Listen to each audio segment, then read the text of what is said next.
Mom and Around podcast. This podcast is made for moms, that's you, by a mom, that's me. Today, on today's episode, we have my dear friend, Michael's stepmom and future baby O's. Future baby O, but she's there. She doesn't know the sex of the baby, so I'm not giving it away, guys. Mom, Kelsey Plascon. Hello. Oh, Hello. you're not Plascon anymore. No, but it's You'll good. always be Kelsey Plascon. And I'll always be Liz Recchia. Correct. So, Kelsey O'Brien. Hello. Hi. How you feeling, preggers? I feel good now. Good. There was a rough few weeks there. Definitely. First trimester? Yeah, I was rough at night, coaching, teaching. It was a lot on my body. Yeah, that is a lot. I was not doing any of that, and it was still a lot. It's a lot. You're growing a human. Right. You just don't realize how much your body is not yourself until you go through the process. Oh my, and are you planning on breastfeeding? I'm going to try. Yeah, hopefully. Totally. So I tried as well. She officially breastfed. She never ever once exclusively breastfed. We tried for the first 4 days and the poor baby was starving. So day 4, she cried from I think I've told the story before, but she cried from 6 a.m. to 6 p.m. And finally I was give her a formula bottle, and they did. And so she's always had a little bit of formula. Actual breastfeeding, I was always really insecure about how much I was giving her. So I think I tried to actually just breastfeed for 2 weeks. And then once I got the hang of pumping, I started pumping because I liked seeing how much she was getting. And then she would go to the breast probably once or twice a day. And now she doesn't breastfeed at all anymore. I just pump. I was going to say, so you just bottle. Do you still use the formula too, mixed in? I still do the formula. Yeah, I don't make enough milk because I'm pumping, and I don't pump enough. I pretty early on let myself sleep through the night because your body's healing and it's just a lot. Pretty early on, I let myself sleep through the night. She started sleeping 7 hours pretty early. So when she would sleep 7 hours, I would sleep 7 hours, and then it just kind of went from there. Yeah. I don't regret it. I have tried to get her to breastfeed again. The whole her not breastfeeding at all is totally my fault because she was doing a morning breastfeed and we could have kept that up for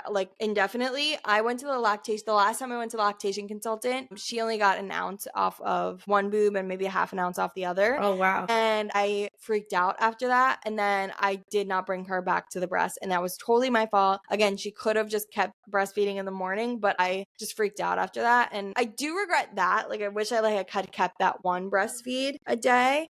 So you're planning on breastfeeding. Did you take any classes or anything? Not yet. We took one, but it was helpful. Okay. But everything could go sideways. It just depends on. I was going to say, I feel like I just keep hearing though, it's whatever happens. It's you got to have the baby and go from there before you can make all these big plans. So one nice thing is, I won't be working when the baby's born, obviously. But so I can do days and mornings, and Kev works nights. So he gets home usually 1 day. So the goal would be a bottle feed in the middle of the night, as long as I can pump, so that he could do that when he gets home. So I can sleep a little bit longer and not be the sole person every however many hours that has to do it. Yeah, that's what we did for the most part. Nick would do the last feed and the first feed. Okay. So I would go to sleep early and he would do the last feed of the night. And then I would get up in the middle of the night and then he would do the first feed in the morning. So I got I got solid sleep. But then again, like I said, she started sleeping 7 hours really early on. Yeah, that's amazing. It was amazing. And then she lost it. I saw your post that she didn't sleep for 2 days straight, or only slept in the middle of the day. No, you don't even know. I recorded a podcast earlier today, so I talked about this a little bit, but I'll talk about it again. She was the greatest sleeper. She would give us 6 to 7 hour stretches every single night. Amazing. And then something happened. Don't know what it is. We're giving her more milk. It's not that, I don't know what it is. Something happened and she was yeah, I'm not sleeping through the night anymore. So now she wakes up 2 or 3 times a night, which is okay. And then she'll have her off days where she's up at 4 a.m. and she's okay, ready to start the day. But I will credit gymnastics. I put her in gymnastics and the day we got back from gymnastics, she slept for 4 hours. We both took a 4-hour nap. Oh. It was after 2 nights of almost 3 nights of not sleeping, actually. 2 or 3 nights of not sleeping. We slept for 4 hours. And then she slept her normal, she sleeps from 7 to she sleeps from 7 to between 6 to 7. She wakes up 2 or 3 times, but when I say she wakes up takes a little bit of a bottle, goes back to sleep. So like it's not a full wake up. It's just and like she's still in the bedside bassinet. She's gonna be on that thing until she's 5 years old. So I like just reach over and give her the bottle and she'll fall back asleep, and I don't have to actually like do anything. Sometimes I fall asleep while giving her the bottle, which is so dangerous, I know, but like it is what it is. You do what it works. I was gonna say, there is no judgment with being a mom, because it's whatever works for each person. Like, you do it. Yeah. And me and Nick have a really good system where basically everything inside the bed, like in the middle of the night, is me, and everything outside of the bed in the middle of the night is him, because he doesn't get up when like she's like fussy or whatever. So like it doesn't matter. Like even if like I wanted him to help me, like he wouldn't wake up. Like sometimes I'll like say something to him or something and he like won't. Doesn't even process. No. So he knows that if I tap him, he's got to go make a bottle. So he like will go and make a bottle. So he does that like twice a night ish. Maybe it's like 5-10 minutes, and he's done his part. In the morning, sometimes I'm like, can you change your diaper? Like if she hasn't slept, I'll be like, can you change your diaper and make the bottle and hold her for like 10 minutes so I can just sleep for 10 minutes? And he'll be like, just take a little power nap for 10 minutes. Literally. And so he'll do that. But for the most part, I do everything in the bed and he does everything out of the bed, which works out. I know it sounds like I do more work, but it works out because then I'm not like fully awake if I have to get up out of the bed, you know? Yeah. I can just like kind of half sleep. And you can be that like in between thing. Yeah. So I don't know. Anyway, you're not finding out the sex of the baby until. And what made you decide that? So I had shared today, like on my Instagram, another woman who does a podcast, and she was talking about how going through IVF, you kind of get robbed of all the surprises. I saw that. IVF robs you of so much. And we can talk about that. Yeah. So we never got to have that moment of I'm pregnant, yay. Or like my parents finding out. It was, everybody knew the steps we were going through. So it was kind of like, yes, we were waiting on the blood work, but like everybody knew that's where we were at. Did you wait for the phone call or did you take a pregnancy test? I took a test the day before. I really wanted to hold out. I thought I could do it. And then the morning before, I was like, I'd rather know the bad news now and prepare myself, because I always got the phone call in the middle of the day of teaching. Oh yeah. So if I got the bad news, at least it wasn't blindsiding me and I'd have to like compose myself and continue working. Totally. So I did it, and all of a sudden there were 2 lines and I was like, there's no way. Did you film it? I didn't film it. I literally ran upstairs, woke up Kevin, and it was like, it's in the morning. I'm like, do you see 2 lines? Yeah. So we had like a little moment between us, which was nice. You did get that, like, a little bit, yeah. But we had kind of hoped at that point I would be, we were getting positive news. So it wasn't like we tried and hey, it worked. But my mom had been doing my shots, so she knew I was getting a call the next day. Like, right. So there was all of those, like, they know totally. We everything. Didn't tell anyone about our transfer except for my parents and his parents. And we weren't going to tell his parents, but the reason we had to is because we were there for Christmas and we were there for like 2-3 weeks and we were spending like 2 days with them. And I had to be like, hey, listen, like we're only spending 2 days with you because we're going back and forth to the fertility clinic. And like my parents knew. I don't remember why we told my parents, but my sister didn't know. His sister wasn't supposed to know, but his mom split. And then like none of our friends knew. We just kind of were like, I think that we had so much disappointment too that I didn't want to have to break bad news to people. So I was like, let's just keep this between us and then we'll move on. Which actually, I talk about this a lot on this podcast. Your wedding was my like, let's transfer, because I cannot. I know, that's what you told me. I cannot go another year not knowing if this is going to work, because literally everyone had just had a baby or was pregnant. Or was pregnant in the wedding. And it was just me and you who weren't. And you were obviously kind of busy, like getting married. I mean, that was kind of selfish of you, but whatever. Oh my God, I'm the worst. Yeah. So, yeah. Yeah.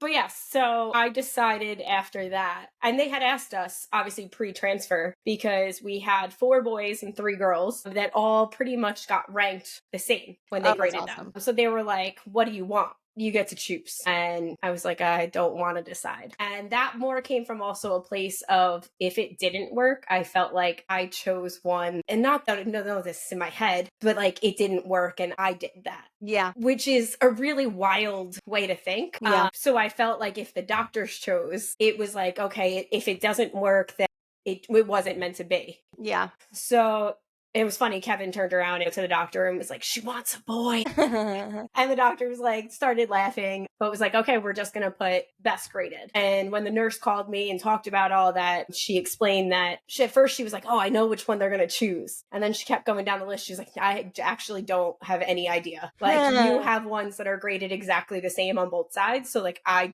truthfully have no idea which one they're going to choose. So it's in my records. And I have to make sure I tell everybody when we walk into the room for any appointments. I'm like, I don't want to know. So that was something too. When they did the blood work for the genetics again, they had to uncheck the box that told us what it would be. Yeah. So, but yeah, it's the one fun surprise I feel like we'll get to have. That's at the exciting. end. Yeah. I don't know that I would want to be surprised, honestly, for that. That's one surprise that maybe I'd do like a gender reveal, but we only had one embryo and it was a girl. It was a girl or nothing. Yeah, I was going to say, you knew that from the start. From the start. So that was it. Yeah. But I don't know. Because like, what are you going to do like planning wise? Like, I'm sure like everyone asks you this, but like nursery or? Yeah. I mean, we don't even have a nursery, so I can't say that, but like just like clothes, like things like that. So this might be taboo to say, but I feel like when everybody knows the gender, they give you a lot of clothes to begin with. And then you feel, or at least from what I've heard, you feel obligated to put that baby in that outfit and take one picture so that somebody can see that you wore the one outfit. They grow so fast. And what I keep hearing is like, they live in onesies and pajamas in the beginning. Oh yeah. So I only does it matter if they're if it's a girl in a blue pajama? Like, does that really matter? Yeah. So I don't really care. And then I figured like later on down the road, I can buy whatever clothes I'm going to need. Yeah. Because I'm going to do that anyhow. Like, fun to dress them. Cause like newborn, well, first of all, she was supposed to be a big baby. Okay. She was measuring like 9 pounds. She came out like 7 pounds. I was going to say, she was not a big baby. She was not a big baby. So I thought she was not even going to fit into newborn. We brought newborn clothes to the hospital. She didn't even fit into that. They had to go out and buy a couple preemie outfits while I was in the hospital. And then she grew out of the preemie outfits like pretty quickly. But yeah, they grow so fast. Right. Like she was in preemie for like maybe 2 weeks, maybe. I had like 4 outfits though that were preemie. And then she was in like newborn, I feel like for like the longest out of everything. And then she had a growth spurt. 0 to 3, I like blinked and she was out of 0 to 3. I don't even know what happened. And like a lot of outfits 0 to 3 went to waste because like I literally blinked and she was not in 0 to 3 anymore. And then after that, I was like, we're going to go right into 6 to 9. So people got me stuff that were 3 to 6 and like we used that stuff. And I still use some 3 to 6 stuff, but she's in 6 to 9 now and she'll be in 6 to 9. Actually, she'll probably be in 6 to 9 for like another month. And then you're going to blink again. I'm going to blink again. It's like so crazy. And like a lot of people gave me 12-month stuff though when I was having her, which kind of is good because she has it. And was it the right season of 12 months? So I'm in Texas. Oh, right. That's different. It doesn't matter. I'm in New Jersey, so it does matter. Yeah. It's like a lot of the years. Like even like the weather here is so finicky. Like it'll be like 50 degrees one day and then like 80 degrees another day. So like today, I mean, I'm in a tank top. It's like 80 degrees. But then like Thursday, it was like 50. So. Which still isn't terrible. Yeah. Huh? I said, which still isn't terrible. Like, no, we get a couple days. Like when I say a couple days, like 5 days of like freezing weather, and like that's it basically. Like overnight it'll freeze, I guess, now and then. But like during the day, like maybe 5 days of like freezing weather. Yeah, it's not bad. Anyway, so you're a stepmom. I am. Very nice. Do you want to talk about just that and like how that is and the journey with that? How you found out you're then like, you know, the guy you met was a dad, right? Yeah. Talk about how you guys met. Talk about all of that. So I was out on a date with Kev's coworker. Okay. And Kevin was on the date. Like he was a fifth wheel. Oh, okay. In my defense, I didn't want to be out on the date. He had asked me out all day long. Like, come, we're all hanging out. And I said no all day long. My roommate at the time was up in New York City for the day. And then this guy texted me and he said, we're going to get on a train. We're going to go up to New York City. So I was sending her the messages and I'm like, how many times can I say no? And she's like, well, I'm up here, so I can be your excuse. Just come. So I go to the train station. Lo and behold, there's Kevin. So we meet, we hit it off instantly. You would have thought the whole night we were on a date, not the other guy and myself.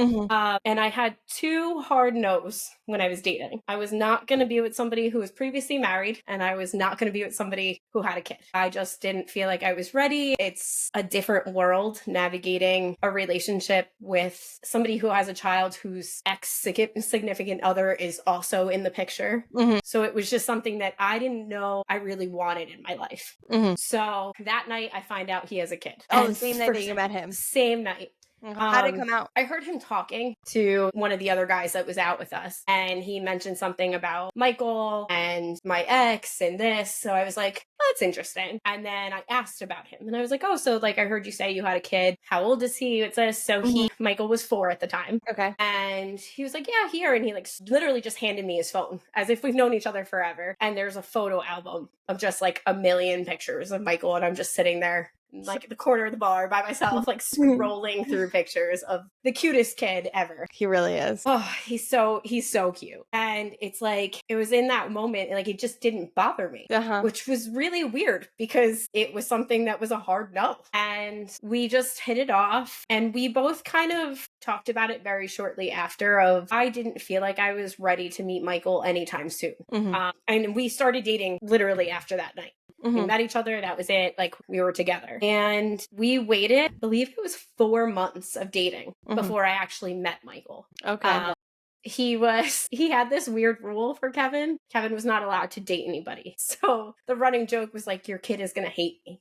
Like, I don't know why, but he's just gonna hate me. And Valentine's Day, so we met in December. Valentine's Day, I sent Kevin with a card for Michael that had Spider-Man tattoos and all of that in there. And I just remember he sent me the video back of him opening it, and he told him right before then that he had a girlfriend. And Michael was like, okay, like, I think that's okay now. Aww. And then he opened the card, and it's like, I have it saved on my phone of just like the cutest little kid. Like, how did she know I like Spider-Man? Aww. Like, how did she know? And I was like, I melted in that moment. And I was like, I just love him. I've never even met him, and I love him.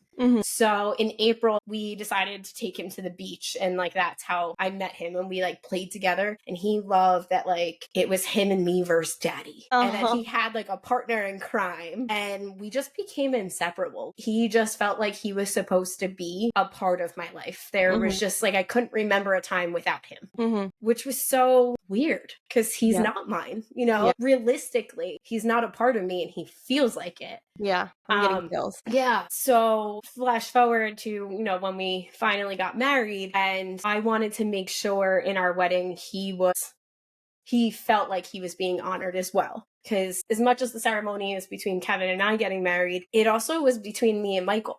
And it was one of those moments of, what do I do? So I went out and bought him his first claddagh ring. And we like, after we exchanged rings and became husband and wife, we had the priest read a little thing because I was going to be way too emotional. And I got to give Michael a ring. And he was so like, surprised. He loved it. He was like staring at it, like in awe, like, I got a ring. And how old was he at your wedding? He was 8, about to be 9. Okay. So that was like 4.5 years after I had met him. So it was like a big deal that we then had something that was just like the two of us together, which I loved.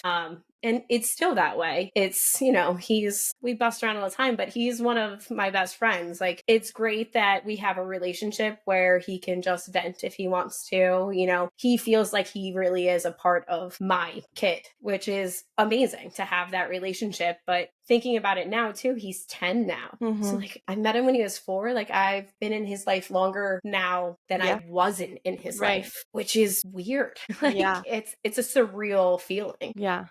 That's awesome. Yeah. So how long have you guys been married now? 2 years, 3 years? A year. 3 years. A year and a half. Okay. So it'll be 2 years. Yes, it'll be 2 years this year. And you guys started trying like right away? Right away. And then when did you realize like there might be something going on here? I know this is crazy. Our honeymoon worked out to be a week that, quote unquote, I was ovulating. So I was like, yes, like that's nice and easy. Like that should be the week. When we didn't get pregnant the week of our wedding, when I was also ovulating then. And I knew when we came back from that, I was like, something is wrong. And I know that that's crazy to say because I know it could take, you know, months and potentially a year of trying. trying, but I just knew that if something was right, if I was ovulating the way that, like, these strips are telling me, you know, he already has a kid.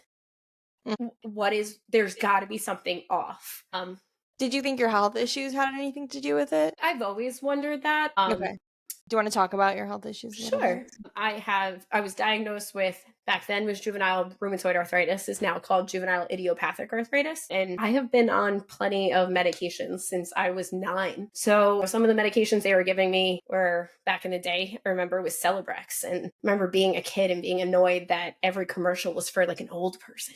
And here I was like 9 years old taking it. Like, where's me? So like, you know, I was taking medications that were either experimental or potentially steroids that were helping me. Yes. But long-term effects, maybe we didn't really know what that could be. So it's kind of this unanswered question that I don't think we'll ever know. And that's something our doctor had kind of said to us, like, we'll never really know. Not necessarily that I had unexplained infertility, because I had a mass growing, but it came out of nowhere and my tubes got an infection, and we'll never really know when I got the infection because I had no symptoms. Oh, is that what happened? Your tubes got the infection? All right, let's wrap back around. So you figured out something was wrong, or you felt like something was wrong. Yeah. Right after your honeymoon. So we continued trying. I continued the process of, let me do the strips. Well, you know, I use my trackers. It's go time. When you get home from work, wake me up. Like, it was, and I truthfully didn't know if it was actually going to take a toll in our relationship, because like it felt stressful at a certain point. Yes. Which like we're still supposed to be in that newlywed happy phase. But as much as I was happy in my marriage, I was getting frustrated at the fact that I couldn't get pregnant. So I actually had my annual OB appointment in March, and I figured I'm just going to bring it up to her. And I did. I brought it up to my doctor, and she sent me for blood work because she was like, yeah, you know, it is interesting. I'll send you for blood work and we'll see. All of my blood work came back perfectly normal, everything. So she's like, well, when did you say you started trying? And I had lied and said we started trying in July, just because I had known that they kind of don't take you seriously. They don't. And it's not that they don't take you seriously. I get that there are times where it takes time. But like, you just know, your body. And I knew it was the right thing to do was to say a date earlier than when we really did start. So she said, okay, well, if you get your period in June, then call me. I said, okay. So those months go by. I get my period every month. So in June, I get it. I call her. I'm like, I got it. And she's like, are you serious? I'm like, yeah. Okay, what do we do now? So she gave us the names of 2 different practices. So I called both immediately that day. The first practice, that was like her number 1 recommendation, we couldn't get into until the end of July. The second practice said, we had a cancellation for Monday. Do you want to come? And I was like, absolutely. This was Friday. Like, yeah. So we go in, we start the process, and they say, can you come back on Wednesday? We want to do a FemView. So we're like, okay. So we come back on Wednesday. The doctor does the FemView test and tells me. What's a FemView test? So they inject dye with saline. Okay. And it literally just makes, well, they do your whole uterus. Okay. Yeah. Plus your tubes. We did that. Yeah. Okay. So he does it, and he told us that only my left tube was closed, but I'm going to need surgery immediately, and then we'll talk about IVF later. And it was like this whirlwind of a moment. And then he was like, okay, see ya. You'll hear from us. And he like gets up and walks out. It was just probably the most overwhelmed I think I've ever felt in my life, because here I was sitting there thinking, I knew there was something wrong with me.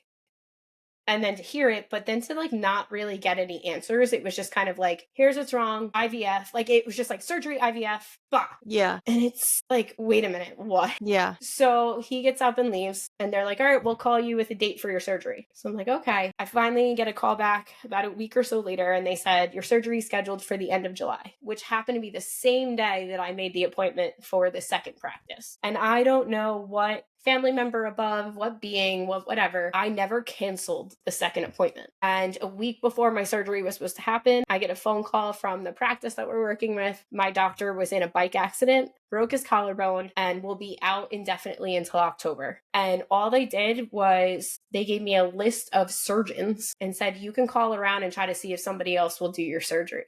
And I remember in that moment, like, being so grateful that I didn't cancel that other appointment. Yeah. Because I was like, what do you mean I have to call? Like, you're not going to help me. You're not going to, there's no other doctor in the practice that is taking over surgery. Like, there's nothing. And it was just kind of like, we can send your paperwork once you finally make an appointment with them. And so I call these other doctors, and no one will even see me for a potential pre-op appointment until was like end of August, beginning of September. And all I'm thinking is like every timeline that potentially could be happening is just being pushed further and further and further back. Did you feel like a lot of the pressure too of like it being pushed back was because of Michael? Like because they would be like so far apart in age and you kind of wanted them? I've always thought about that. That was actually something when Kevin and I first started dating. I did ask him right away, do you want to have more kids? Do you want to get married again? And he said absolutely. He didn't mind an age gap between them because it is, you know, it's when our lives are ready, and he had him younger. So what it is. I think it was more like on me of just like thinking that I'm starting to get older. And I know I'm not old, but it's like, are there other issues besides just my tube?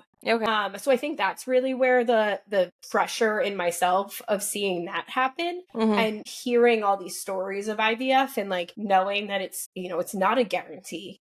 So it was more or less like so what entails in that process? So like there was nothing explained to me at that point.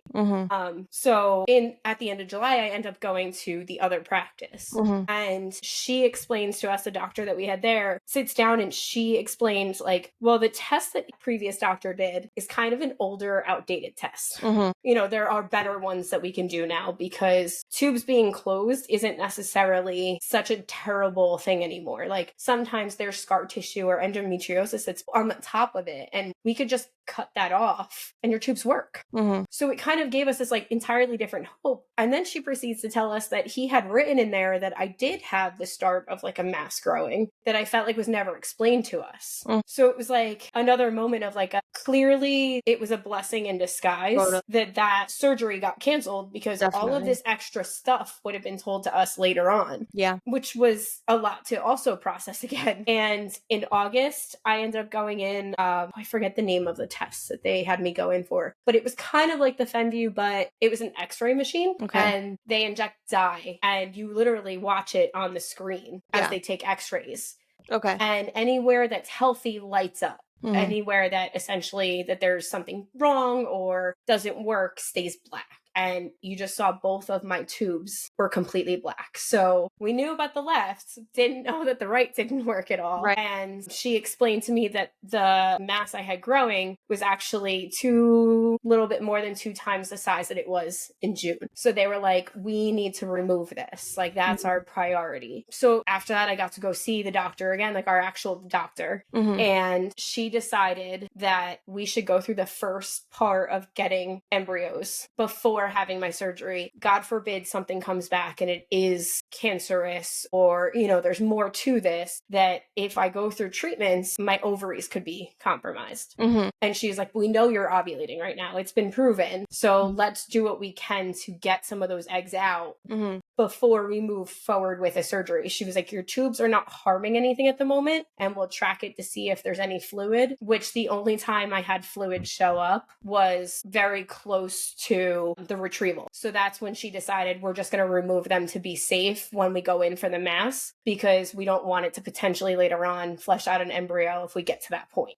So that was a hard pill to swallow, because I thought for a minute there, it was just kind of like, oh, okay, we're just going to get out this mass and we'll be good to go. And then it was like, I felt like I did something wrong again, which is not true. I have no control over that. Right. Why did you feel like you did something wrong? I can't really explain it. I think throughout the entire process, I felt like I did something wrong. And I think that's why originally I had made my IVF Instagram, because it was more of like a therapy for me to talk about it. Totally. Because I feel like as much as we in our generation are seeing more of IVF, IUIs, all of these infertility things, there's still like this unwritten stigma behind it. And I feel like we kind of maybe grew up with that stigma in our heads. And it was something for me to break. So I think for myself, I needed to like come out with, this is what I'm going through. This is the process and it's okay to go through it. And I shared a lot on my Instagram going through it. And honestly, I feel like so many more people than we know have gone through it or have had miscarriages, because I had so many people in my life that still have not shared on Instagram and like had miscarriages or are going through infertility or whatever. Like I've talked to so many people, I've never shared it and just confided in me because I was sharing. Correct. And it was incredible to like have people in the IVF community just start to reach out to me and send me all these messages of like, I understand what you're going through, which is so comforting. But also someone in my own family that had issues has spoken to me more now about it versus when I was younger and had just assumed that they just didn't have kids. Like that, we never really knew why, but to like have them discuss with me now actual things that they heard and said, like, you know, if they had tried, you know, say they were nowadays, they were like, I feel like I would have had more options. And it was really huge to have, I think, that conversation, because for her, it was somebody else who understood everything I was going through. Cause like my mom didn't have issues, you know, most of my aunts didn't. So like they watched all of that and they just couldn't understand why they couldn't. And it is incredible to like, once you go through it, the understanding of, or you're more willing to discuss what you've gone through. Yeah. I think that someone outside of our community doesn't understand the pain either. And like you do feel like you're doing something wrong, and every month you like test your ovulation test and you stick your legs up on the wall and you do all the crazy things that they tell you to do, and it doesn't, you eat whatever and you just you know, you don't pee on, literally people told me like, don't pee all night, and I would like literally hold my pee in all night long and not get up from the bed, and like I could have done that for 10 years, it wouldn't have worked. And but you don't understand like that actual like ache that you have that comes from infertility until you go through it. And so like everybody says, like when you go through this and when you share it, it's like it's the worst club to be in with the best members, because like you're bonded to these people. I remember like when I transferred, nobody really knew that I transferred except for our parents, and the only people I talked to were my people on Instagram that I don't really have a relationship with in person, but they knew when I transferred. They supported me like through the transfer, and it like it's just the best community. I mean, really the worst is community to have to be a part of, but with the best people. And it is incredible that like everybody has their own version of their story as well. There are no two stories that are ever alike, I feel like, that I've ever found, but we all just understand it. Like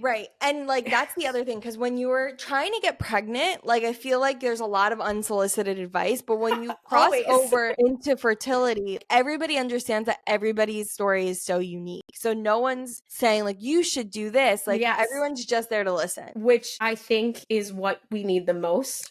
Because I feel like we talk in our heads into ourselves so much about the situation that sometimes just simply talking to a random stranger who is willing to sit there and listen, it's like therapy. It really it essentially is, just without the clinical doctor or, you know, sitting across from you. And it's definitely something where like those moments of when I see people post things of, you know, like watching other people post their pregnancy posts and you're like, I'm still stuck in the trenches. And it's them saying like, I'm not sad for you. Like, I'm happy for you. I'm just really sad for myself right now. I think we talked about it. And when you said you were going through it, I'm like, listen, it's going to feel like everybody in the world is pregnant right now. And it was like, I couldn't sign on to Facebook or Instagram for a while. I had to like turn off my regular page because it just felt like every other post I kept seeing somebody. And I'm like, oh, like I'm not like, I'm grateful and I'm so happy for you that you don't have to go through something. But like, I want to be there. And it's like, and like, it also changed my perspective on like, you know, I never really just had an opinion about like places being a safe space, you know what I mean? And then when I went through infertility, I was like, no, like nowhere should be a safe space, because like you're gonna have to look at things no matter what. Like, should people stop posting that they're pregnant and they're happy about it and they had a newborn because I'm suffering? Absolutely not. And that's what I was saying. Like, I'm not mad at you. I'm so happy for you. It's just like I am in a world of emotions that I don't know how to explain. And I think that's actually was even like a learning process for my mom as well, because my mom, you know, being a great person is just like, it's gonna happen. Like, don't stress. You got this. And yes, you can tell me a million times not to stress, but I'm stressing. Like, I can tell myself not to stress, but there is stress involved, unfortunately, when it's not happening over and over again. And I think that's what's wild too, is watching the people like very close to you, like immediate family, also learn how to navigate the process along with you, who's also going through it. Definitely. Yeah, you and your mom are really close, just We like are. my mom. And like, yeah, what was that like? Like her navigating it. And because I feel like for me, my mom is very bad dealing with emotions in general. She's awful at it. And she like puts up like a tough shell no matter what. She didn't want kids. Like she got pregnant. My dad like got her pregnant. Like, you know, they're married for like 3 years. And he kind of like got her pregnant because he wanted a kid. You know what I mean? He's And like, she got you're pregnant. gonna like this, I promise. Yeah, and she got pregnant so easily, and then she had me. Well, she got pregnant with me, and then she started bleeding, and she was like, "Wait, now that I'm pregnant, I want this baby." And then she had me, and then they actually tried for my sister because they wanted me to have a sibling. But so when I was going through it, she was like, "Oh, I didn't want to be a mom, so I have no idea what you're going through. Like, I just don't Yeah, get see, it." that's, I feel like, very different than like what my mom's perspective was. Okay. My mom was, I feel like, very hopeful when she like really heard that we were trying. Mm-hmm. And then I would call her upset, you know, that after a certain amount of months in, I'm like, I just don't understand it. And then when we got the diagnosis from the first doctor, we literally stepped outside of the office doors and I called her and just lost it. Mm-hmm. I was hysterically crying, and then I could hear her on the other end trying to hold herself together. Because I think in her mind, like, it was like, okay, great, she's gonna go there. They're gonna tell her, like, it's okay. Like, you're gonna get pregnant, nothing's wrong. I think she was very hopeful that like, they're both two healthy individuals. Mm-hmm. I think it was hard for her at first to hear that. Because she just didn't know how to help. There's nothing you can do. And as a mom, that's all you want to do. Right? Mm-hmm. You want to fix things. And then when I got the call from the doctor, or from the practice, that the doctor got into the bike accident, she literally dropped everything because Kevin was at work and rushed to my house and was like, we both, like, I called Kevin. Kevin was like, I'm taking a day off, I'm coming home. And my mom she's like, I'm staying here until he gets here. And I'm very grateful that she lives close enough that, you know, she can just come here. Mm-hmm. And then once we really got into it, when I had to do shots that I, you know, like when I did Pio and a bunch of them, I couldn't do them myself. And since Kev works nights for 4 nights a week, she would come up and do them for me. And I think being in it, I can just tell, like, the way she talks about pregnancies and all of that now is just such a different way than a year ago. Yeah, in like what sense? I feel like now she's like, when she hears somebody went through IVF, or she hears somebody, or she's explaining it to somebody else as to like things I was going through, she like wanted to know detail. Like she wanted to know that she was explaining it correctly. When someone explains like, oh, my daughter, my so-and-so friend's daughter went through IVF, she was like, oh, okay, like what happened? Like it, and it's not just like, oh yeah, like, yeah. Whereas like, I think we all were like that previously. Yeah. And like knowing you, she like knew what you went through, but until it's that immediate, I don't think it really clicks. No, Like, it doesn't. I don't think anyone really understands how hard it is. And for me, my experience with my mom, especially going through IVF, I feel like I hid, like, even though like I was sharing, like I didn't really talk about how hard like egg retrieval was, shots, all of that. Nick did all my shots. He hates needles. He passes out every time he gets the needle. He did every single one of my shots. Good for him. Just by luck, the first night, because his parents were flying out of our house, like sleeping over, and so they helped us the very first night just by luck, because his dad's a diabetic, so they've been doing things like this forever. So they helped us that first night, and then he did all the rest of the shots. But I didn't really like share all of that, and just kind of like what your body goes through and all that. Right. And I feel like part of that was because when I would share with my mom, she would get frustrated. Like she wasn't like her, like I said, like she comes off like really hard, like with emotions. And so her first reaction would be to get frustrated, because she saw, like, if she saw any sign of me suffering at all, she'd be like, but you're not the problem. But you're not the problem. Why are they treating you? And it's like, because these are the steps you need to go through. And like, while like, yes, that was a frustration when like anyone heard we were going through infertility, they always wanted to like tell me advice or treat me or whatever. And like, that's a whole other stigma and problem, because like it could very well be the man. Right. Very much so. And that's what it was in our case. But so on top of that, like if I talked about anything, she would be like, well, why are they treating you? And that's the only option we have at this point. Right. Whereas I feel like my mom was like, okay, so like, what does that do? Like, okay, like what she wanted to know, like the medicines I was on, like, what do they do? How does this work? When do you go to the doctor's next? Like, when's the next blood work you get done? And like, what's it supposed to look like? Like she wanted to understand it. And I appreciated that, because it wasn't her telling me things that she's heard or, you know, just looked up, because she was definitely trying to research this process as well. But it was like, okay, she needs me to give these shots. She needs me to do this. So I have to learn how to do this. I have to make sure I get it right. And it'd be so funny. She would be like, I'm so sorry, as she's doing it. And I'm like, just do it. Like, I know this is universal. I think that's a universal thing. Anyway. I remember like one day Nick was like, it's the worst thing you can say is I'm going through shock. Oh no. This is hard for me too. And I'm like, looking back, obviously, like that was extremely hard. Like he is scared of needles. Like it's not fun for him. But at the time I was like, is it? Really? Are you the one being stuck with it? Over and over. And also, like you said, like, fertility kind of like, in the beginning when you guys were trying, like it was hard on your marriage. It was hard in our marriage, I feel like, all the way through, because like he was going through things like knowing like he was the issue, like, there were certain emotions going through his mind, but then my body was physically going through things and there was resentment there. Like as much as like, you want to say like, no, there wasn't, like there was. I mean, like I was like, oh, like this is awful, and so we did, a lot of couples therapy and all of that because I think everyone can go to therapy. I don't think there's anything wrong with that in general. So. I think I would go to couples therapy right now because I think it's just so good for your relationship. But, it was really hard for a while. Actually, when we first got told in June, like I was really concerned. Like one of my first thoughts was like, how is this going to affect us as a relationship? Like, is he going to look at me differently? I think I was more worried about that than he was at all. I don't know if I could have gotten through this entire process as well as I did without his strength. Like he truthfully was my rock. Like he was, okay, like what's the next step? Like let's find out. Like we're okay. We got this. Like they have a plan. Like he just was so like, nope, this is gonna work. Like we're gonna do this and it's gonna work. And I just kept being like, I just don't understand how he's so like, how is he so hopeful? Like, yes, I would get mad at Nick because he would be like, no, I'm not worried. Like they got this. Like this is happening. Right. And I'm like, but what if it doesn't? Exactly. And I think I just kept, because I also had the issue. I just, in my mind, it was like, but I just got smacked with this. So I'm telling you right now, like, what if it doesn't work? Like, how are we going to look? Right. And he's like, why are you worrying about that? Like, I don't care. It's okay. And I did not expect, even now being pregnant, like I was kind of curious, like, oh, how is he going to be? He has just been this huge support system that I appreciate literally every single day because he just holds me up.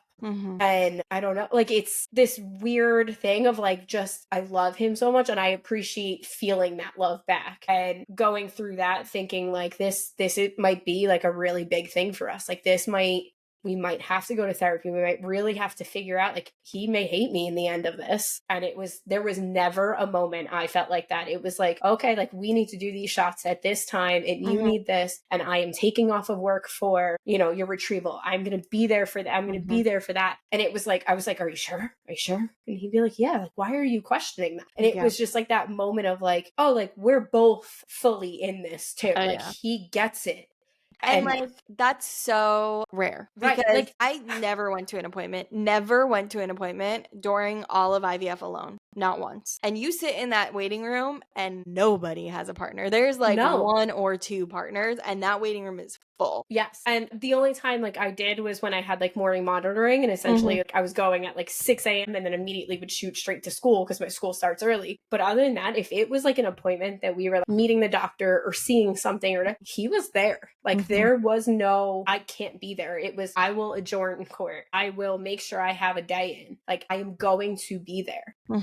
And you don't realize how much you need that until they're sitting there next to you and the appointment is happening, because it's, there were things that were said and it was just like, did I catch all of that? Did I not? Like you kind of black out in that moment. And I don't know about you, but I was like, it got to a point, we had 2 egg retrievals and it got to a point where I was like, so just like beaten up over it. And I was like, so like negative, and I would like come out and he would have one message and I would have a totally different message. And like his would be super positive and mine would be super negative, and the doctor said like something right in the middle, Yeah.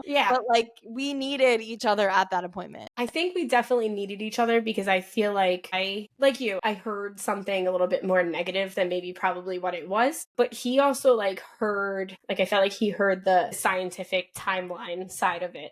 Whereas like I heard there's something wrong with you. And like done. Yeah. This, and then, you know, having that looming, like, well, there's this thing growing. And he was like, okay. He's like, and we'll figure it out. And I was just like, but what if that means I can't? And he's like, then we will figure it out when we get there. Yeah. But like, we're not there yet. Yeah. So I think I shared with you, I don't know if I've shared on the podcast before, but while I was pregnant, I had a growth, like a really big growth. And they were like, hey, not to scare you, we know you're pregnant with your one and only embryo, but we want you to go to an oncologist. And I was like, excuse me? Never in my life have I ever been to an oncologist.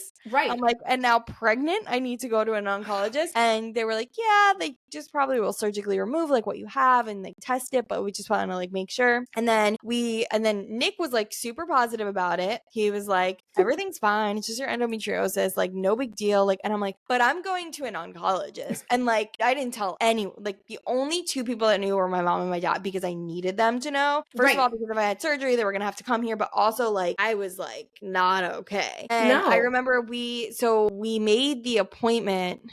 It was before my baby shower. Like, it wasn't around then, but we were home for something. And we made the appointment when we came back. So it was just this looming, like, you have to go to the oncologist. And I remember like my dad was like, you know, just having a conversation with me and was like, oh, like, you know, he was like talking about, I don't know what came up, but he was talking about me sleeping with my phone under my pillow when I was in high school every night. And I was like, yeah, well, if I have cancer, it's not in my brain. And my mom and my dad just looked at each other like, is she well? Like, he's like writing her like death certificate right now. Like, I was like, not okay. But not okay. It's very easy to do that when you hear that, right? Because I kind of did the same thing. Like, I was just like, okay, but like, what if they come back? And I'm already planning, oh my God, like, what if I have to go through treatments? And what does this look like? And you start spiraling. And there is no getting out of it. Like, no. Until you hear, we took this out.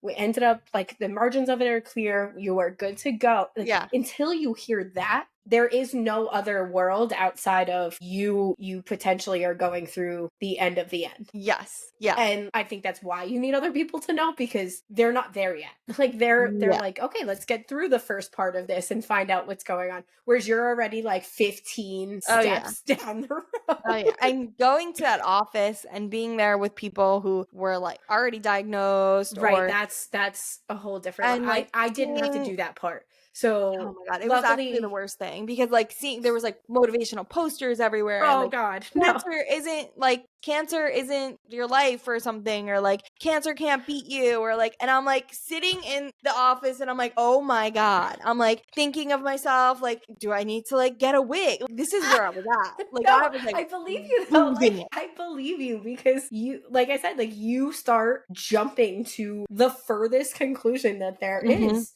Because and then they said to me, so then we went in and they were like, oh yeah, like, you're going to get an ultrasound and this and that. And I was like, okay, like, I was so chill. And they were like, okay, but our ultrasound lady's not here, so you have to come back. And I was like, and then I just like, we left and I was just like sobbing. And Nick's like, and they scheduled me for the next month and I'm sobbing. And Nick called and was like, we need to schedule earlier. Like, whenever you can squeeze us in, like, we need to get in. You can't wait a month once you hear those things. Because she's not okay and she's pregnant and she's not okay. Right. And so they squeezed us in like in between, or we were like the last appointment of a day. And like, I think that like one of the doctors that I was supposed to meet with wasn't even there, and the wife just did because there was like a husband and a wife that like worked together, and the wife just did everything just so we like knew. Yeah. And thank God, obviously I ended up with a clean bill of health. They did an ultrasound and the doctor was like, I'm not even concerned about this. Like, that's great. Yeah. And but it is wild. Like, in your mind, you're like, I don't want to hear that I have something else growing in there that's not supposed to be there. Like, especially knowing your situation of, this is our one and only embryo. Like, yes, then nothing can go wrong. Like, I can't breathe wrong, because that's how I feel now. And it's not my only embryo, but you just can't, like, no, like, we're at this point already. Nothing can go wrong now. No. And Nick left that appointment saying, like, your doctor, your OB literally said to you, I'm doing this just to make sure, just to cross my T's and dot my I's. But like, doesn't matter. Like we said. No, it does not. Yeah. And that's when we had the surgery and the doctor came back and he's like, we sent it right away. He's like, I'm pretty sure, you're okay. We got everything. You're good to go. And then to get the official phone call with the results a few days later, it was just like the weight started to lift. And then like having that, it was just like, okay. Yeah. Like, exactly. all right, we're good. Like, I'm okay now. Like, your brain just like switches. It's like everything that you went crazy with. Yeah. Didn't exist anymore. Yeah, literally.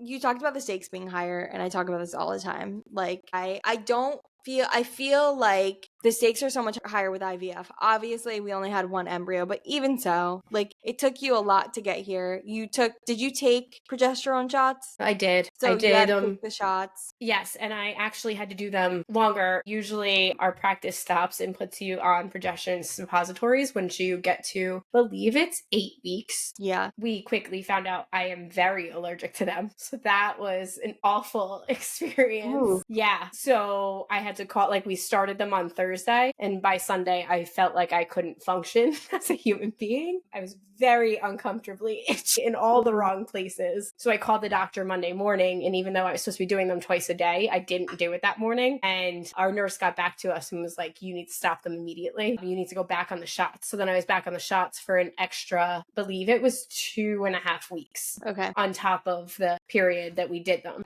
But at that point, I felt like a pro with them. So I was like, I don't even care. Yeah. Bring them on. Let's go.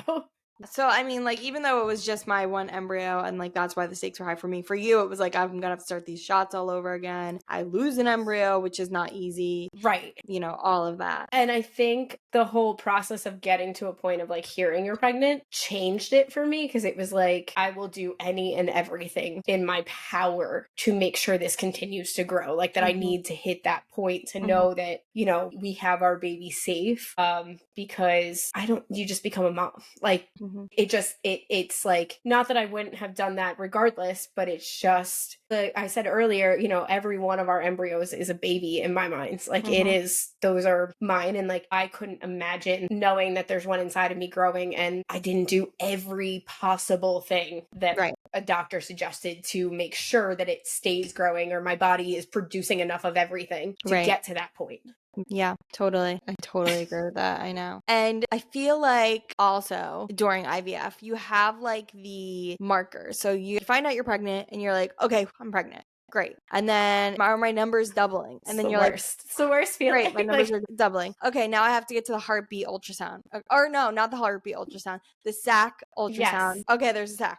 Okay, there's like a whatever in the sac. Okay, there's a heartbeat. And then you just keep going. And like, I feel like it never ends. Like, you're in this cycle of, and then you're like, okay, I got to the 20 week. And then like, I got to viability. And then I got to, you know, and it just never ends. And I know like you haven't gotten to the end of pregnancy yet. But do you feel like you're still in that where you're like every marker? Yes. So we just recently had our 16-week ultrasound. And I mean, I'll take it, like, knock on wood, that the blessing of being an IVF mom is that I get extra ultrasounds every 4 weeks versus waiting the 8 weeks. So hearing like the heartbeat again was just like a huge thing, because like right now I still can't feel it. So like, I need something to like keep me holding on of like that it's okay in there. And like seeing the difference in 4 weeks of how much it grows and all of these extra things that you got to see. But then also like you have that, like we get to 20 weeks and then at 22 weeks, I have to go to a pediatric cardiologist and pass all of their tests. So it still feels like I'm like in that, like keep going. Okay. But like, I feel like once I get past that, it's like, okay, I passed every test that they've thrown at me. Like now it's just enjoying the rest of the pregnancy. That's what I always thought. And then I got to the 20 weeks. After, you know, all the cardiology and whatever, I got to viability. And then I was like, all right, we're at viability. So she can come and she's safe. Right. And then after that, I don't even know what it was after that, but I just feel like, and then when she was born, I still had residual like feeling of that until like I could feel like she got stronger. Like she was like now she's like strong, like I know. And I'm like, okay with her. Like, I'm like not as anxious, but until I felt like she was stronger, I was gonna say, do you think, which is weird, do you think that is because like we went through IVF and like even everything with the egg retrievals, like it's like you take these tests and they need to see your numbers even going up in certain things, their eggs growing, and they have to be hitting a certain, like, because it starts there with us. Like, it's not even when you get told you're pregnant. It's so much earlier than that. Right. And so do you think we just have it ingrained in us now that that's a part and it's like anxiety. And like our first, you know, so we went through 2 egg retrievals. Our first egg retrieval resulted in 1 embryo. So we went through 2 egg retrievals. Our first egg retrieval, we got 3 embryos, only 1 was viable. But we had like, I want to say like 15 eggs. Our second egg retrieval, we had 15 again, maybe more, maybe 16. Nick knows all the numbers. I think I blocked this out, honestly. And out of those, we had 7 embryos and 0 were viable. So like we had so much bad news in the beginning that I feel like once everything went really smoothly once they implanted, which like frustrating. If you talk to my mom, she's like, of course, because you're not the one with the problem. And it's like, no, like that's not how I look at it. Like it's not, there's just like, there's so much that could go wrong, that did go wrong, that could still go wrong. Like, we don't know. Like, there's so much they don't know. And so, like, yeah, I feel like, yes, that was definitely a part of my anxiety. I think having only 1 embryo, I don't know if it would have been better if I had more embryos because, like you said, like, they're your kid. Like, it doesn't matter. But I feel like in my head, the stakes were so much higher because I only had the 1 embryo. And 100%. I decided, like, this is my one and only time. Like, I did the second egg retrieval because I was like, let's see if we can get more. But I didn't want to do the second egg retrieval. Okay. And I will never do IVF again. You're done. I will not. I'm done. Yeah. Because it was just the worst experience. No, if I could go through start to finish the whole process again, like we would definitely, if it's in the cards for us, like to have at least 1. I would love to have 2 more kids. But I don't know if I could do like the start of the egg retrieval and go through all of that again. It's just like, it was a lot on my body. And I was grateful that we got as many embryos as we did. And I know like probably with Nick and you, they used ICSI, right? Yeah. So we got lucky, is what they called it, that Kevin's morphology ended up being 3% both times that he did the sample, and they need it to be 4% or higher. So then it got covered by our insurance. So that's the reason why we were able to get that. And I think that's truthfully too why we had so many embryos make it to that point. Because we had 13 fertilized, but 7 made it to the day 5. But I think like that whole part, like the stress of, is the medicine working? I feel like I'm bloated all the time and it's only getting worse. Like hearing them say numbers and then like sometimes the numbers changing when I would go back 2 days later. It's like, what do you mean there's only 7 now on that side? And there were 9 the last time I was here. Like that whole mental side of it, I don't know if I could go through like a retrieval again. No. So like and what I would have to go through, what we have. Right. And I would have to go through a whole retrieval again. And I wouldn't be able to do it. Yeah. And also for us, I have endometriosis, so it was making it worse. So I was in pain. So then they put me on the cancer patient treatment.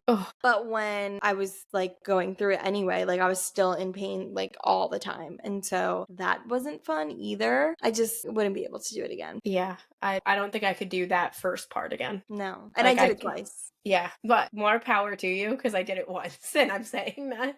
So like, I don't know how you did it twice, truthfully, because it's a lot, or at least I would have to take like probably a good chunk of time off and have to try to forget what it felt like to do it again.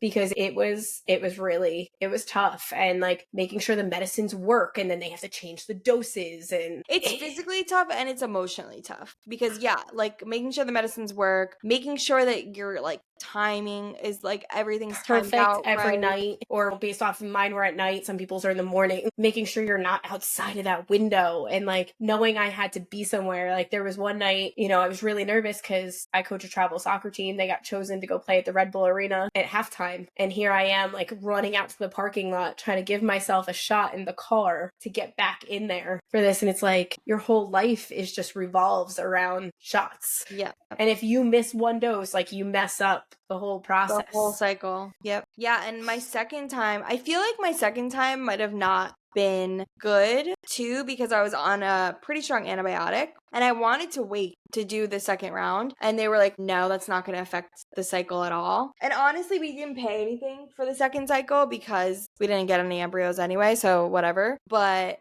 I had a really bad, because of egg retrieval the first time around, it was like, let's say like May, it was a couple months later, and my endometriosis was just going crazy because the hormones are kind of like still inside you, and so I had a really bad, cyst or whatever. Ended up going to the hospital, and they thought that, I don't remember what the name of this is now, but they thought that like my ovary had twisted my fallopian tube. I don't know. Yeah. They thought that it twisted something and it wasn't getting blood.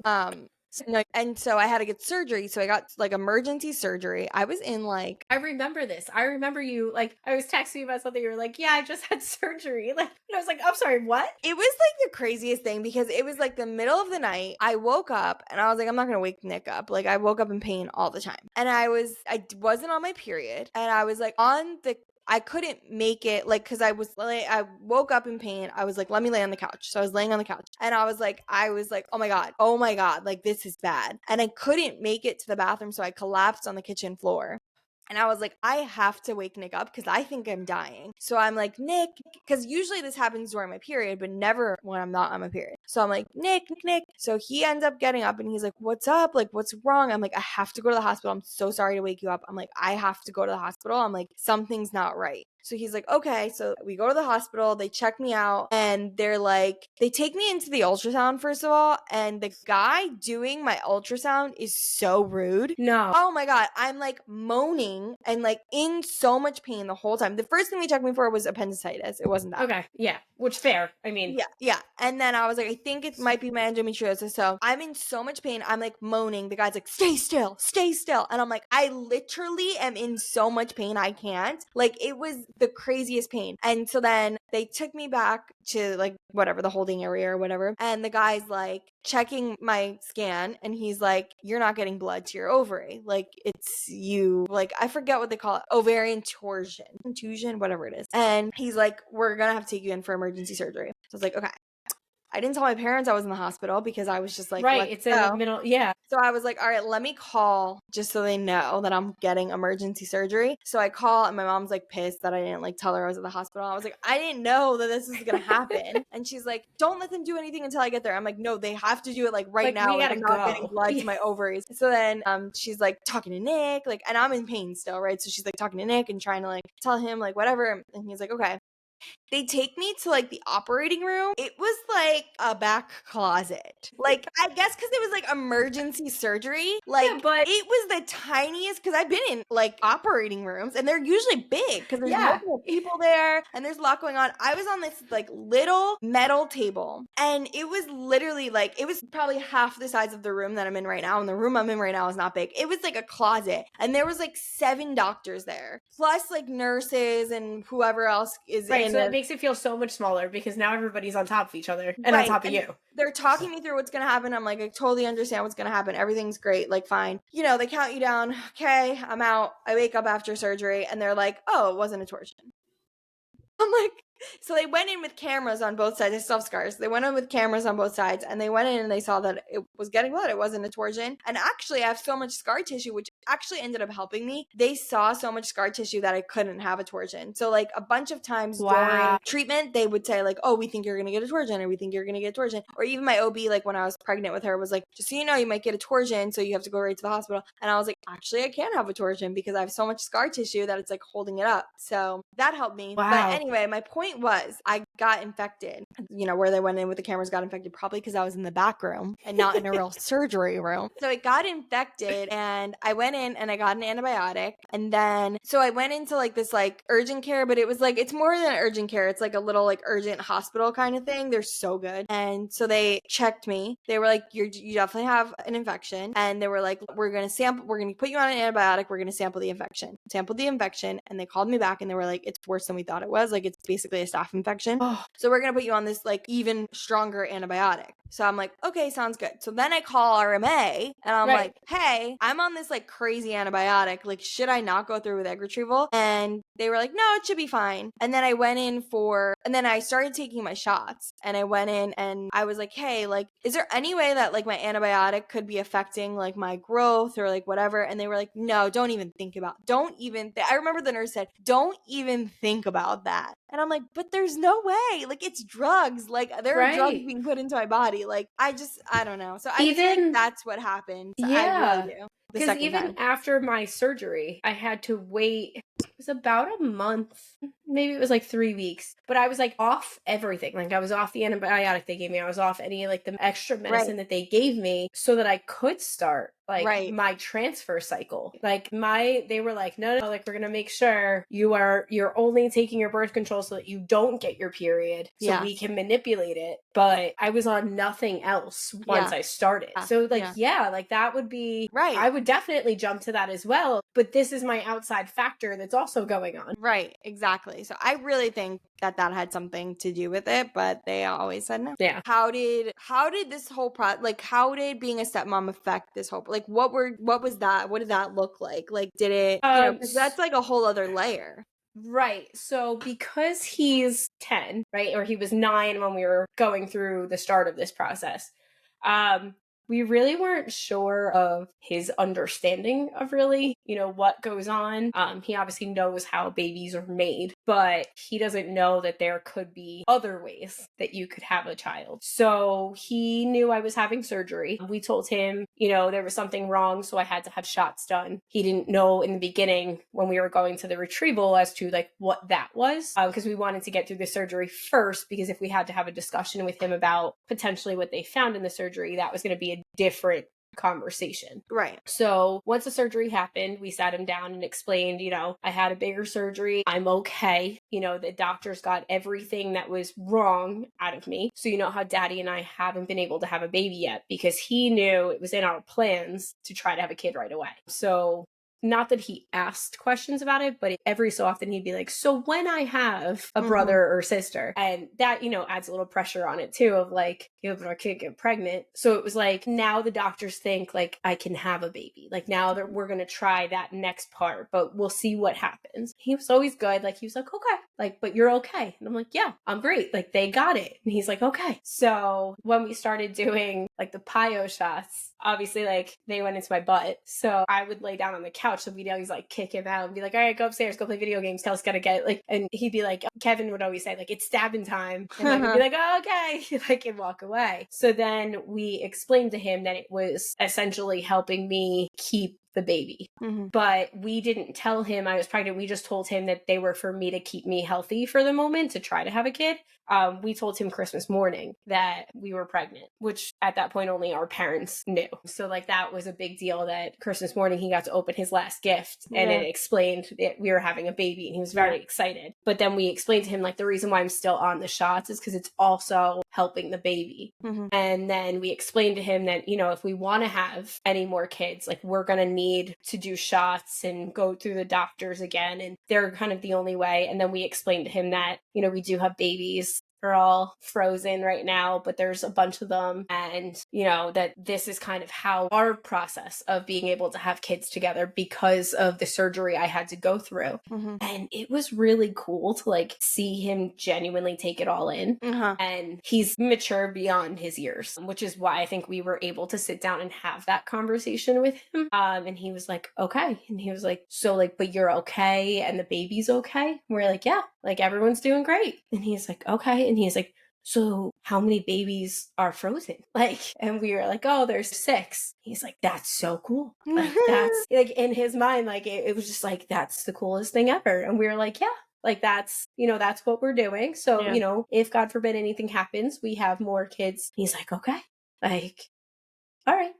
That's so, and he was like, it was interesting to see him kind of navigate in his mind, like the wheels turning as we were kind of explaining it. But he's been very like, okay, like after we had explained that and he knew it was like time for the shots, he's like, okay, you guys are going to be okay. And he'd walk out like, yeah, it was really huge. And it was kind of like a weight lifted off of me too, because I felt like it was like this big secret we were hiding from him. And we don't do that. Like we kind of keep him in the loop with a lot of things. So to have him kind of excluded was like this weird feeling. So to be able to tell him was like an awesome experience. And we were like, if you ever have any questions, you just, you let us know and whatever we can answer, we will. But for like the most part, he took it as like, okay, there's like another way of having kids. Like, okay. And it was really cool to Love see that. him understand that a little bit. Do you think that, like I was talking about how IVF like kind of shaped how I was as a mom in the beginning, do you think that it's going to shape you? Like, do you think that that's going to kind of like spill over into being a mom at first? I think it would be naive for me to say no, because it's how we got to that point. So like I couldn't imagine it not, because I feel like it's so much a part of us now, even the both of us. So yeah, I would think so. But again, like baby's not here yet. I feel like you have all of these thoughts or whatever of how you're going to be. Yeah. And like you just really don't know until you're in it. Yeah. So like I would assume so, because, you know, it's part of our story now. It's a part of that baby story. Yeah. What's some advice, like what that you have? Because I know I have a lot of moms that aren't IVF moms that are listen. And so what would be some advice that you have for like obviously someone who doesn't kind of understand what their friend is going through? Like how can you best be there for someone going through IVF? I think just like listening and being like this cheerleader. I think one of the best things that a couple of my friends did was they knew my next appointment kind of a thing. And like good, bad, ugly. It was like, how are you? What's going on? And not being nosy. It was just like whether, you know, like I said, good or bad, they just felt like they were there. And they could be miles and miles away, even if it was just through like a text, but it was just like, it was like, how are you? Or because a lot of times like we're not reaching out to people because we're not trying to make it a bigger production than it already is for us. So I think just having like that simple, like just checking in, it goes so much further than everybody realizes. Like it is just that, just the hi, like how are, like you don't even have to ask me about the appointment, but it just was like, if it was around those days, like they knew it. And it was like, even now, like my college friends, Caitlin and Amanda, who are in the wedding, they have like the dates of even like my ultrasounds or my appointments like written down. I love that. And they just like check in to like make sure I'm doing okay, or right around it, like where's your head at? Like, and it goes so much further than I don't even like think that they realize. Yes. So just being present and just asking how they are and then listening to their answer, it's leaps and bounds of what, you know, the support that we need. Totally. I went through IVF for like 2 years and infertility and as a whole, probably 3. So there was a lot of like baby showers, pregnancy announcements, like all of that, like through all of that. And there are certain people that I feel like handled it much better than others. Other people handled it very poorly. But what are some things that people kind of did, or did you even encounter that first of all? So yes and no.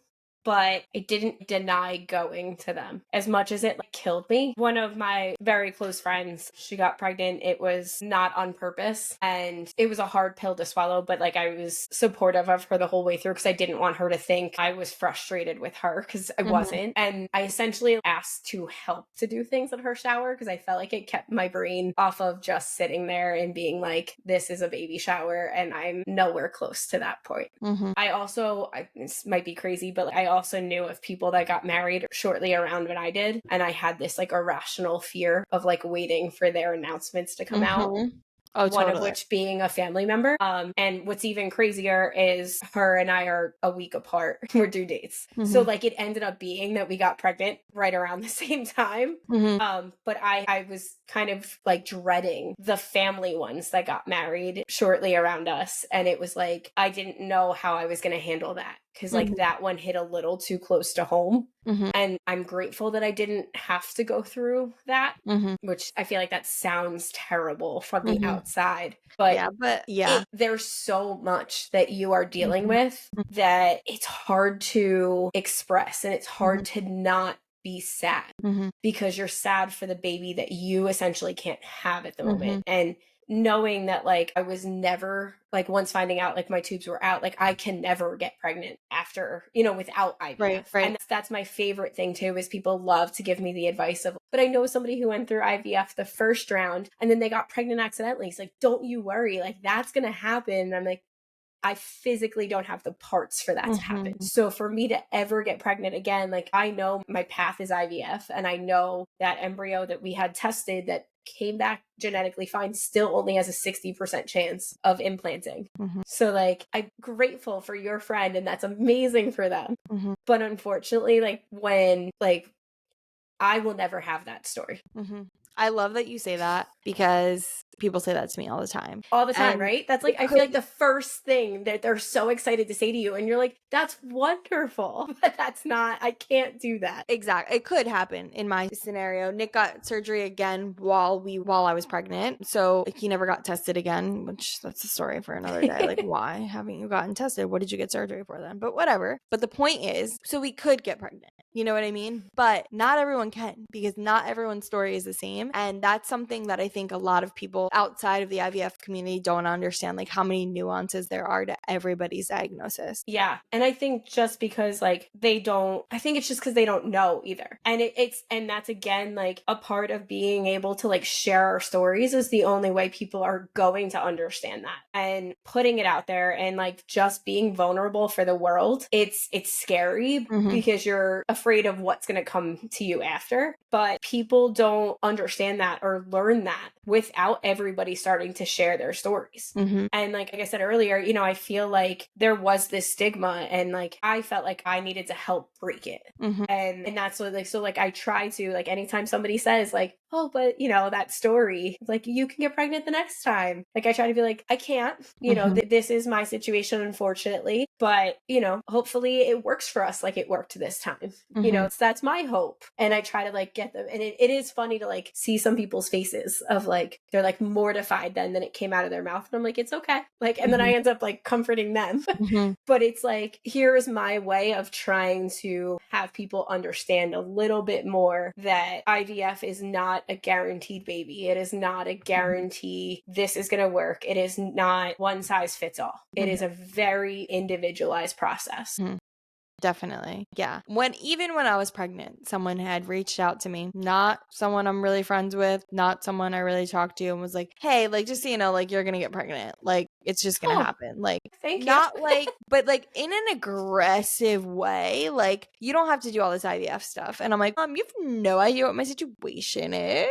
Right. And they're like, yeah, you just need to stop trying. And I'm like, pretty sure I did that for 3 years, but thanks. I mean, I love the, like you said, like the unsolicited advice. Like that's my favorite of like, what? Like, you read some of the things and you're like, or you hear them and you're just like, what's some of the worst things like people have said to you? Obviously, one of the worst things is next time. Yeah, like just, you know, just like don't even stress. Or like, do you really need to like track it? Like you just go have fun. Just have a glass of wine.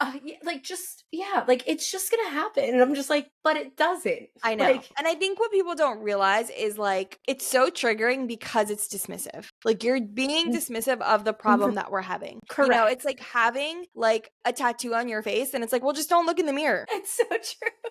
It's such a good analogy. Like that's literally what it is. Like that's my favorite. It's like, just have fun with it. And I was like, right, but like it's not fun now. Like it's right. Unfortunately, like now it feels like it's a job on top of my job. Because so we were talking about like just talking about it because I still have a very young baby, but we're talking about like trying again, like when we try again, like whatever, right? And Nick said, I am just worried that it's going to then turn into it not being fun and into a job and into all this pressure. And I felt a lot of pressure when we were trying. And I don't want that to all happen again. And I was actually really impressed with him and really like, wow, like I'm so glad we're having this conversation because it's a hard conversation for even like, especially a guy to have, you know? Right. Absolutely. And it is a conversation that like, I think that not a lot of couples have to have, you know, because they try a couple times and then it works. You know? And they're like, oh, there's a pregnancy test. Like, here you go. Like, right. And we did. Us, like it got to the point where it was like, okay, ovulating, we have to do it now. And then it was like, well, what did we do? What did we do wrong?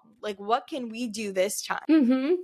I literally remember like peeing on those sticks, right? And they made like the number's this, like it says I am peak, which means we have this many hours. So like when you get home from work, and literally like I said, he gets home at 1:30 in the morning. I'm up at work 5:30 in the morning. So it was just like he'd have to like wake me up and we would try. And I'd be like, oh, did we miss the window?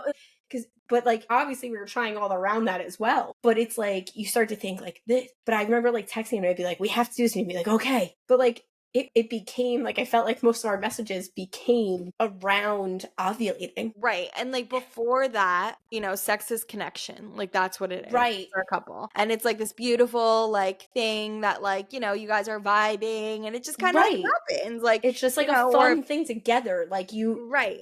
And you feel expressing like that to each connected other. and whatever. And now instead, like it's like, okay, it becomes work. This is when we have to do it. And then after you do it, it's not like, okay, it's like, no, okay, I got to make sure my legs are up. I got to make sure this, I got to make sure that, you know, and then you start stressing. So you never get that like moment of like connection. Enjoying. Like there's no like, it sounds so stupid, but like the laying together afterwards and like the emotional part of it. Like it was a job. Right. And you're like, no, I don't. And I can understand Nick saying that too, because like he doesn't want that. And like, especially because in your situation, like, you know, it was him. So like that's a bigger deal of a lot of pressure for him. Yeah. Like if there's something wrong again, or if this surgery didn't work and we're trying this. And so like I can understand. And that's hugely mature for him to be able to do that. And that shows I was immensely. Really impressed. Right. Like, but where your relationship is at as well, for you to be like, for him to be that candid with it. Yeah. I think that's something we didn't touch on, and I kind of want to talk about it. I had a really, really hard time coming to terms with the fact that conception is supposed to be like this beautiful, loving, magical moment that makes a baby. Like it's love and it makes a baby, and you know, and we didn't get that. And honestly, when I went in to have her transferred, he couldn't even be in the room. So technically, he wasn't even there when I was getting pregnant. So that's hard. So Kev was there for mine. And what's sort of crazy is, although there were like, it felt like 15 people in the room when it happened, like it was this huge moment where like they made sure like he could see the monitor. You know, like it was right there, and she told us like what to look for. And it sounds crazy, but we did get to have like that moment of like, oh my God, like that's our baby. It's in there. Like it was a weird experience because it wasn't the typical, but it still was this like beautiful thing. But I feel like I also have that feeling because he was sitting next to me for it. Right. Yeah. Like I do feel like it's kind of cool that we saw when they went in, you know, like no one else had that. And we saw them so early, and we have like literally their picture of their cells, like every single week for 6, 7, 8 weeks pictures. And then 12 weeks and 16 weeks. Like you literally watch it. Right. So we have all of that, but yeah, I couldn't come to, and yeah, I was by myself. I don't know why he couldn't. It was like something with COVID still or something, but we implanted her 20, so I don't know why they still weren't letting people in. And I remember like calling and crying and being like, so my husband can't even be there when I'm getting pregnant, and they're like, I'm so sorry, like that's the rules. And I'm like, how? It was like a New Jersey, like people weren't allowed in surgical centers or something, and that's what it was. Like it was only the patient at a surgical center. It was like a law. But I remember like calling and crying and being like, how could you do this? Like I was like, it was like my only real unhinged moment with RMA, because I was like, I'm like, on top of everything I've been through, now he can't even be there. Right. And I feel like because that is such a pivotal moment of like, this our moment to potentially be pregnant. Like he should be in the, like it should be something we're sharing together. Right. Nope. I sat there all by myself. And I remember I tried to FaceTime him so he could at least see it on FaceTime, even though he's standing right outside. Which is so crazy. Like, what's the difference? And my service wasn't working. So he couldn't even FaceTime. So I just filmed it and like showed him it after. Like, yeah, no, that's not fun. That's why she cries every time. He wasn't there when she was transferred. She knows. Yeah. So I do think we had like a moment. It just is very different than I feel like the typical moment of just enjoying sex with your husband and then getting pregnant or finding out, you know. So although it was very scientific, it was this like culminating thing to the process that we had gone through up until that point. And we actually had our actual doctor was the one who did the transfer. Oh, really? We got really lucky. Yeah. And she was phenomenal the whole process through. So like she cheered after she did it. Like it just was like this whole thing that just felt like everybody felt this like moment of like this worked. Like we got this. This one's and it kind of gave me that sense of hope that I don't feel like I had the whole way through, which was like interesting because that was probably the process where like that part of the process where you can have the least amount of hope. Yeah. Because you're so nervous for the bad result, right? And it was like the glimmer of like, okay, like we made it, like we got here. Yeah. So like that was kind of cool, I think, because it just culminated the whole thing that we had been through for months at that point. Did you cry before your transfer? I didn't. I really, so I cried at my 12-week ultrasound. Like the first time I really heard the heartbeat. Cause like before that, it's mostly like you see it on the screen and they track it. But like hearing how strong it was and like seeing it look like a baby, like I lost it there. But the transfer, I kind of expected to, and then I just didn't. And I don't know why. And it was funny, like because obviously I don't know what it is. Like I looked at the paper and I was like, it's a girl. And then now I've gone to like an ultrasound. I'm like, it's a boy. It's definitely a boy. It's just my gut changes all the time. Yeah. No, I was a mess. Like we pulled up to that transfer and I was just like sobbing. But there also could have been a different feeling though too of like you had one shot at this. Whereas not that like I didn't think that I had one shot. Right. But I knew we, God forbid, had a backup plan. Yeah. I feel like even though the day, like, so I filmed obviously when I took the pregnancy test and I was absolutely shocked. Like that video is like so embarrassing to me, but I love it that it's out there because like it's just so true. Like I just really didn't think it was going to be positive. But on the day of the transfer, like I was more crying because I was like, this is the day I get pregnant. Like I just like knew. You just like, knew. In my gut. Even though like that day I took the test, I was like, I don't think it's going to be positive. And then when it was, I was like absolutely shocked. I think part of me not being shocked was that they lost my blood work. That's so crazy. I know. And I feel like in my head, I was like, had it been, if it was positive, they would have had it. Like, you know? So, but I also think that might have been like a little gift. Like you get to do something normal. Right. During and pregnancy. I think like I said earlier, I think I just expected it also to be negative, you know, because again, like even being in the community, you hear so many stories of like, don't expect it on the first try. Like, right. Even like, it's so funny how it's like the same phrase of having sex and getting pregnant is don't expect it on the first try. You also hear it for your transfers. It's like, don't expect it to work on the first time around. So I think I just in my mind had that so implanted of like, okay, like it's not going to work and it's okay because now you know what to expect for the next transfer. And when it did, it was just kind of like, oh, this is happening. Like we're doing this. Yeah. Like, yeah. We're totally in the next phase. I was already trying to figure out when are you allowed to do your next transfer? Like what is the next process in that? Yeah. What did it feel like on the day that you found out? It didn't feel real. I think because I had seen so many negative pregnancy tests.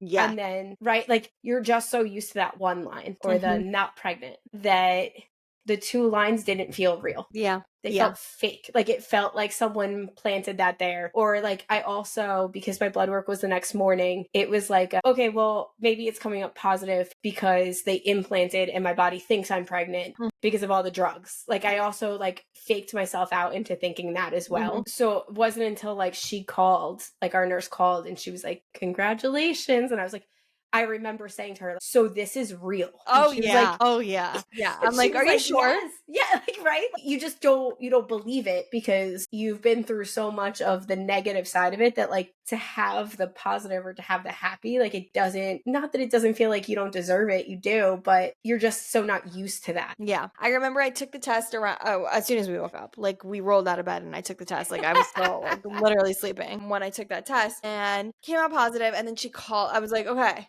I'm just going to wait for her to call, like just to make sure. Cause I don't want to get my hopes up, even though obviously I was really happy. And then she called me around like 12 o'clock cause she knew I was waiting. They had gotten the results finally from, I don't know what happened. LabCorp finally delivered them. I really don't know. I remember then I went to the grocery store and I was like floating. I was like, oh my God, this is like the craziest feeling ever because it was like 3 years and finally like it's happening, you know? So the morning I took the test, that day at lunch, we're doing like mini baby shower, like co-worker thing for one of our co-workers. And I remember, so her and I are very close friends. So I like called her over to the side and I just showed her my phone. And I just remember the look on her face of just like hysterically, she just started crying. And then I started crying. And I was like, do you see two lines? Like I remember like asking, because I was just like, I still don't believe that they're there. And she was like, those are two lines. Like those are more prominent than mine first one. Like kind of thing. And I was like, no, but and I was like, I have to wait. Like, don't get too excited. Like it could just, and then I had her convinced that like the drugs made it look like there were two lines. Yeah. Yeah. Because it was just like a crazy process of like, this can't be real. No. So it's like, finally it's happening. But it's like you said, like you get negative test after negative test after negative test. And you're like, okay, like when you finally get a positive test, you're like, clearly there was something wrong with that test. And then you take like 7 and they're all positive. I had 1 pregnancy test left. I took like 7. So I had 1 in the house and I was like, I'm just going to take it and like, it's fine. Then they're all gone. They're all out of the house. And then I took it and then like it came up with 2 lines and I was like, oh my God, I don't have another one to take. Like, I don't have another one. And like, did this really just come out positive? Like, I should have taken 4 more. Yeah. And then I was like taking them like just because I was so like high on getting positive. So there were, for the next 2 weeks, I took them like every other day. Like, went out and bought more. Because I was like, I'm just going to keep making sure it says positive. Because then it was like, all right, it said positive on my blood work, but I could lose this. I could lose this. Because then like you start spiraling that way. Oh, yeah. No. And then even in between I would be so good. We would go in for an appointment. I'd be like, I'm so happy. I feel so good. Baby's healthy. Everything's good. Numbers are doubling, or they heard the heartbeat, or they saw the sac, or whatever, we were at. And then 2 days later, I'd be like, I need to go back in. I need to go back in. Yes. Is everything okay? And especially in the beginning, because you don't feel anything. No, like, nothing. Once you start getting sick, you're like, all right, like, oh yeah, going on in there. Yeah. And I think it was also funny too that like, so like I showed my mom the positive pregnancy test and she didn't understand that night. Like, she's like, what is this? That's like, so funny. I'm pregnant. And she was like, but your blood work's tomorrow. I was like, right, but I took one. I'm pregnant. And then like, it was like, she was going through that waiting process as well too, of like, okay, but your blood work's tomorrow. So she like waited for that phone call. Right. And she didn't tell my stepdad actually that I had told her the night before. So she's like, we need to FaceTime him and can you tell him? So I'm like, yeah, sure. So like we FaceTimed Steven and told him. And then it was like, I explained to her, like, I have to go back in a couple of days and they need to see that the numbers have doubled or tripled, and she was like, oh, okay. And you could see like the worry on her as well of like, oh my God, we're not past it. This doesn't just mean you're done. And I was like, no, I was like, you have to keep going. My mom was like, when can I tell people? Yes. And I'm like, not until my first ultrasound. Once I get my first ultrasound, then you can tell people. And then she was like, she'd be like, oh, you went to the doctor today. Did you have your first ultrasound? I'm like, no, it's blood work. Did you have your first ultrasound? I'm like, no. I'm like, I will tell you when you can tell people. Just the first ultrasound, then you can start telling people. So and my she still told people before that, by the way. Because they're so excited. I know. I get it too, because like they're seeing you, so like they see you finally get to be happy, which makes them even more excited. Yeah. But like, my mom was funny, like because the family or like her friends knew about the process, and then it was like I had my transfer and I just went radio silent. Like people would ask her and they'd be like, so like, did it work? Did it not? And she's like, she's just in the process. She's just in the process. Yeah. She's like, I didn't know what else to say. So I would just say to them, like, she's going through the process. When I know something, you'll know something. Yeah. And she's like, and she held out. She didn't tell my aunts. Like she kept it very good until the 12 weeks. Like I told her I had to get to my 12-week scan and then we would kind of tell everybody. Yeah. And she was like, oh, okay. So once I literally got out of my 12-week scan, I sent her the pictures and she was down in Florida. And she was like, so I can tell people now, was like the first response I got back from her. And I was like, yeah, she must have like mass texted. Oh, so sweet. Yeah. So sweet. And especially for her because, like she has other grandchildren, but they're Steven's kids. Mm-hmm. So like for her, this is her first real, like her grandchild. Mm-hmm. So this has, I think, been a whole thing for her too as well, because I can't speak for her, but I'm sure while I was going through this and I'm trying to explain to her that, like, there's only a 60% chance, there's only this, there's only that. Like, I'm sure in her mind that has to start dwindling of like, okay, well, what if she can't have kids? Like, that's got to be going through her head as well of like knowing that she so badly wants to be a grandma. Not that she's not, like she is to several others, but like to have her DNA continuing. Yeah. Sure had to be a lot on her as well. Totally. Yeah. Thank you for listening to this week's podcast. Kelsey, where can everyone find you, or what do you want to like share with everyone so they can go like look you up or whatever? Yes. So my Instagram is at IVF got you, GOTYOU babe. BABE _ OBEE. Okay, that's where you can find her and her story and kind of like scroll back and see how far they've come. Thank you for listening this week. Like and subscribe to the podcast if you like what you heard. Comment and bump us up with the ratings, and we will see you next Thursday.